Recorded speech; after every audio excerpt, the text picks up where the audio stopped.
Welcome back to E-Talk. Now, if you're just joining us today, in studios with me is the one and only Shanky. I'm calling her that short version because let me tell you guys, her name is super long and interesting and beautiful at the same time. Now, she's been helping me break down our conversation on how models are dealing with social media influencers taking up majority of their jobs in the creative industry. Now, we've talked so much, about your perspective and your experience.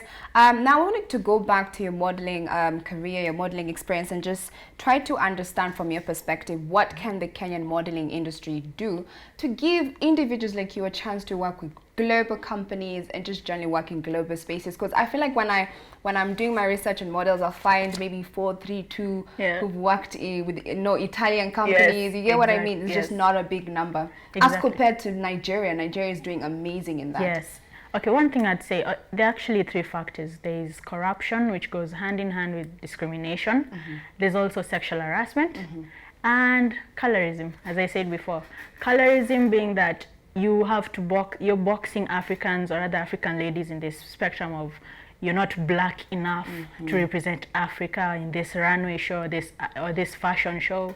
And then there's also the corruption and discrimination, whereby do you know someone? The way Kenyans say, hey, you have to know somebody to connect you.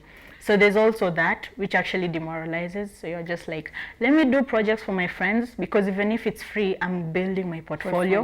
And when they get gigs, they actually do hit me up. They're like, hey, Shanky, I have a gig. The pay is this because they know my rates. So if you have good friends who also hook you up with good gigs, you also get your money. Very true. And then there's also the sexual harassment, whereby you're told, hey, listen, I can get you a gig, but I need this favor from you. Now, if you are weak and you're so desperate for that, trust me, there are many girls who do that, and they are selling themselves cheap.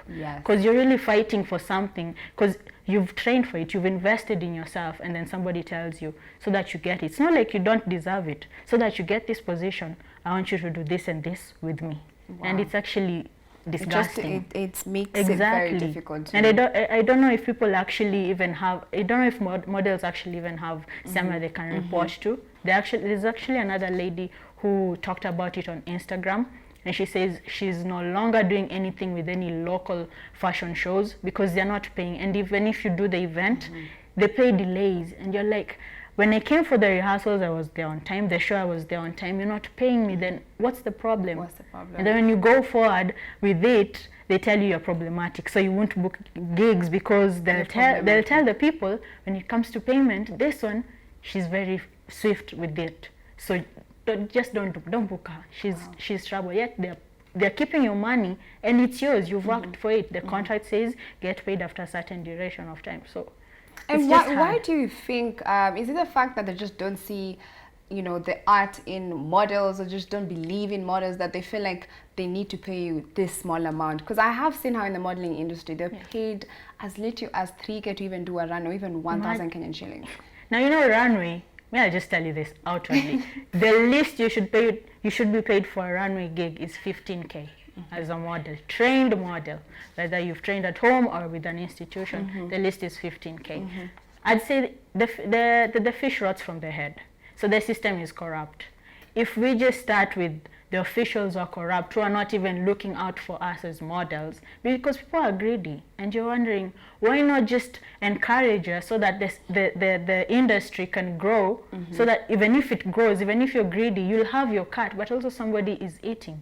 You can't take from the peanuts that somebody is having, yet it's something they can't survive on. You paid 15K for the runway gig, you go buy something. And models, when you're paid, you don't go think about, I have to go buy this. You have to go buy things that are needed for auditions, hair, the wigs, everything, whatever and it's that expensive. Will be. Yes, and makeup, good makeup, because if you have cheap makeup, you just say something else. Well, I do hope all of those things do change, so, because I'd really love to see the modeling industry grow. I'm a big fan of seeing Kenyan models, out there doing their thing and representing us. That's why I actually look forward to pageants and seeing. But then again, there's corruption in pageants. There's corruption. We already know the winner. We already know the winner before we even get there. So that's another different story.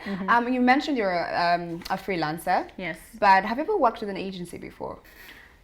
Maybe unless it's only when it comes to Okay. auditions. Because I just wanted to get your view. My last question for you, I just wanted to get your view on, how agencies can keep up with these social media influencers. Should they learn how to do social media marketing for their models, or should they pick the right gigs for their models? How do you think they can keep up with them? Actually, it's just getting along with the trends, what's happening right now. Because if you check what Instagram models are doing, it's basically the simple things. They make it look like it's so simple. Yes. Yeah, so Very just true. get with the trends. Okay. Yes. Well, thank you so much, Shanky, for You're coming welcome. here on E! Magazine and talking to me on this You're particular topic. I enjoyed it. You're welcome.